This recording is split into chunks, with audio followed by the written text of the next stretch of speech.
Some people recently asked me some good fundamental questions about the season of Lent. So in this episode, I'd like to recount that conversation. Stay tuned.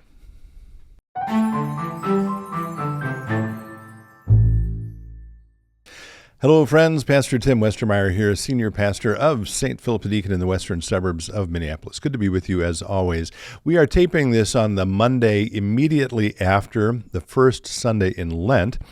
And so that means, it turns out that after our worship yesterday, someone came up to me, a couple of people actually. This is not a rhetorical device, mind you. It sounds like something a preacher would make up to make some points. This genuinely happened. There was a young couple that came up. One of them did not grow up in the Christian tradition. And of course, the sermon was about the season of Lent. And so they came with some very basic, simple, fundamental, and I suppose you could say important questions about the season of Lent. And so today, my assumption is that they're not the only ones with those questions. And so I'm going to just sort of repeat some of the questions they asked me yesterday with some hopefully brief responses here in this episode. So the first question they asked is, what is Lent? And Lent is the 40 days preceding Easter. It's a time typically that Christians use to prepare for that largest celebration of the church year. One of the things we talked about is how most people culturally assume that Christmas is the most important Christian holiday, and of course it's a very important Christian holiday, but the preeminent and most important Christian holiday, the thing that gives us the context and content of our faith is in fact Easter. Without Easter, Christmas doesn't mean anything. And so Lent happens to be the 40 days leading up to the festival of Easter. And so one of the other questions they asked is, well, why 40 days? And the most sort of succinct answer to that is that it mirrors Jesus' 40 days in the wilderness when he was tempted by the devil following his baptism. And so we, in some ways, replicate that 40 days. It also, though, the number 40 connects us back even before Jesus, particularly to the Old Testament prophets of Moses and Elijah. Also, each of them fasted for 40 days. It also connects us to the 40 years of wilderness wandering when Moses brought the people out of Egypt and slavery and led them to the promised land. So all of those resonances are there with the number 40. One of the questions was, well, what do we do during Lent? And so the traditional spiritual disciplines of prayer, fasting, and almsgiving are typically lifted up as sort of what we focus our attention on. Sometimes we add a fourth of repentance, sort of a general posture of repentance. And as both Pastor Valerie Strand-Patterson and Pastor Michaela Darlene have mentioned in, first of all, Pastor Valerie in the Ash Wednesday sermon and Pastor Michaela in yesterday's first Sunday of Lent sermon, we do those things not to get God closer to us or to get us closer to God. As they both stated very nicely and beautifully, God is already closer to us than we are ourselves, but rather to sort of use this season to make us more alert to that presence, right? And to be aware of the ways that God is working in our lives. And so through those disciplines, again, prayer, fasting, and almsgiving, sometimes called works of mercy, charity, it opens our eyes and our hearts up to what God is doing in our lives.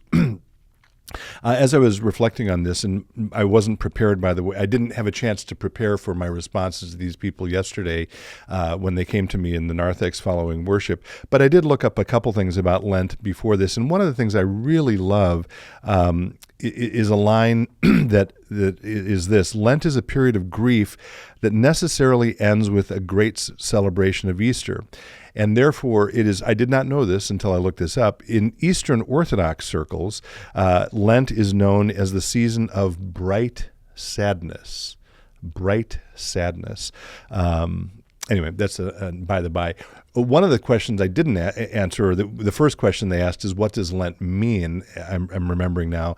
And it comes from a Middle English or Old English word, which means to lengthen. which has to do with the season that those of us in the northern hemisphere, anyway, find ourselves in during this period of the calendar year when the days, and we know this because it was just daylight savings, of course, but the days are lengthening. The sunlight is lengthening. So Lent is directly connected to the season we find ourselves in terms of days getting longer. It's not a particularly theological word, but that's where it comes from. One of the questions they asked is, well, did Jesus command that we do this, that have this season of Lent? The answer to that is no, and many of the practices that we have in the church here weren't directly commanded by Jesus. The two that are really are the things that Protestants have as sacraments, namely baptism and Holy Communion or Eucharist. Those were, in fact, commandments that Jesus left us as his followers, and so we do those because he commanded us to. Other things like, again, the practice of Lent have been developments over time from Christians, again, because we have found that they're helpful and useful as we reflect on the life of faith. I think those were the main things we talked about. Again, I just sort of thought, since those questions came to me yesterday at the start of this season of Lent, I would sort of replay some of that conversation back here. I will remind you, and we talked about this yesterday during worship, one of the high points of Lent here at St. Philip the Deacon is our Wednesday evening Holden evening prayer services, and those are at 7 o'clock on Wednesdays, the 5 Wednesdays after Ash Wednesday, so those will start this week. We'll probably put this episode out actually the day of the first of those Holden evening prayers. I've mentioned this in past episodes, but we're using a devotional booklet co-authored by our own pastor, Michaela Daleen, called Coming to Our Senses, which is going to allow us to emphasize or reflect on how do the 5 senses connect us to God. Final thing I'll say today, and I mentioned this in worship yesterday, is a more modern, let's call it Lenten observance, which is something called Lent Madness. I know I've talked about this a number of years ago in this space. It's produced or created by our friends in the Episcopal Church. There's a particular ministry called Forward Movement, and so it follows the basketball collegiate bracket of March Madness, and it has, 32 saints pitted against one another every day in a bracket format, and you can go and vote for them. I'm mentioning that here because this coming Friday, I believe that's the 14th of March, the namesake of this church, St. Philip the Deacon, is actually going to go up against Onesimus. And again, as I said yesterday in worship, nothing against Onesimus. I'm sure he was a great guy. But it would be really fun to see our own namesake, St. Philip the Deacon, progress in the bracket for this year's Lent Madness. So if you're interested in checking that out, go to lentmadness.org. It's actually a really fun way to learn about some of the great saints of the church. I don't know if you can say enjoy the season of Lent while you're doing it, but I guess I did just say that, so there you go. Anyway, again, I'm grateful for the people who stopped me after worship yesterday to ask some of those good questions about the season of Lent.